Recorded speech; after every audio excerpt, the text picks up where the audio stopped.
Bismillahirrahmanirrahim. Assalamu alaikum. Students, I hope you will be fine and safe. My today's video is about indefinite pronouns. Students, indefinite pronouns are words that replace nouns without specifying which particular noun that refer to. These pronouns are broad and don't point to a specific person, thing, amount, or place. Students, indefinite pronouns include words like someone, everything, anything, everyone, nothing, etc. They are used to express an indefinite or unknown quantity, making language more flexible and avoiding the need for explicit details. Students, as I told you, my today's topic is about indefinite pronouns. So first I will tell you what is a pronoun and what is a noun. Noun is a word which shows the names, okay? Name of a person, place or thing. It's noun, okay? And pronoun, the words that we use instead of noun or in place of noun to avoid repetition is called pronoun. And what is an indefinite pronoun, students? Indefinite means गैर यकीनी, जिसका हमें यकीन ना हो, हमें clarity ना हो, ठीक है? ऐसे वर्ड्स जो हमें खुद क्लियर ना हो उसको हम इनडेफिनिट कहते हैं, ठीक है? For example, anything, someone, somebody, anybody, no one, nobody, etcetera. तो ये इनडेफिनिट प्रोनाउंस कहलाते हैं जिसका हमें खुद भी यकीन ना हो, हमें क्लियर ना हो कि हमारा जो सब्जेक्ट है वो क्या है. सब्जेक्ट है तो सही, लेकिन हमें ये नहीं पता कि वो कौन है, क्या है, ठीक है? For example, someone knocked at the door. अब दरवाजे पे कोई आया है, बेल हुई है, नॉक हो रहा है, ठीक है? तो हमें नहीं पता कि दरवाजे पे कौन है, तो हम कहेंगे someone knocked at the door. वो कोई भी हो सकता है, कोई मेल फीमेल कोई भी हो सकता है, तो हम समवन का वर्ड यूज करेंगे जो है इनडेफिनिट प्रोनाउन है, ठीक है? Another example, anything is possible. अब पॉसिबिलिटीज तो बहुत सारी है ना, कुछ भी हो सकता है, ये भी हो सकता है, वो भी हो सकता है. बजाय इसके कि हम पूरी लिस्ट दें कि ये हो सकता है, तो हम ये कहेंगे एनीथिंग इज पॉसिबल, कुछ भी हो सकता है. सही है?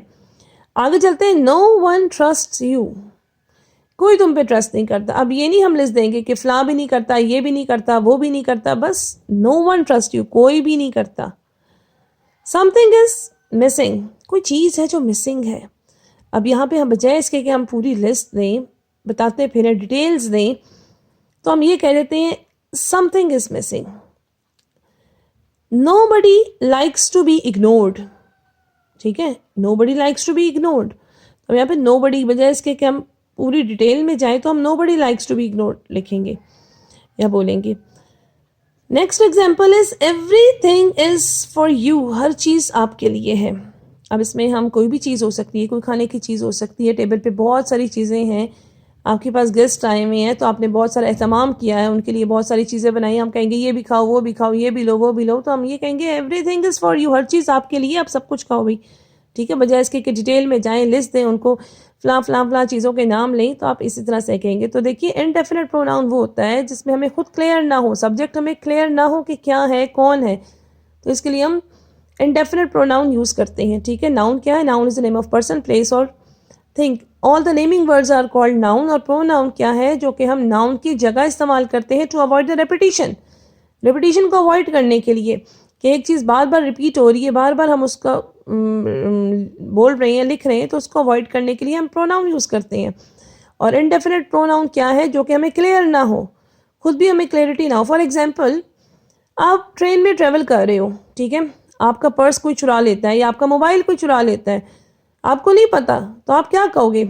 समवन, किसी ने आपका मोबाइल चुरा लिया. समवन वो कोई भी हो सकता है, आपको खुद नहीं पता वो कौन है, ठीक है? वो कोई भी हो सकता है, तो हम समवन का वर्ड यूज़ करोगे या प्रोनाउन, इनडेफिनिट प्रोनाउन यूज़ करोगे, ठीक है?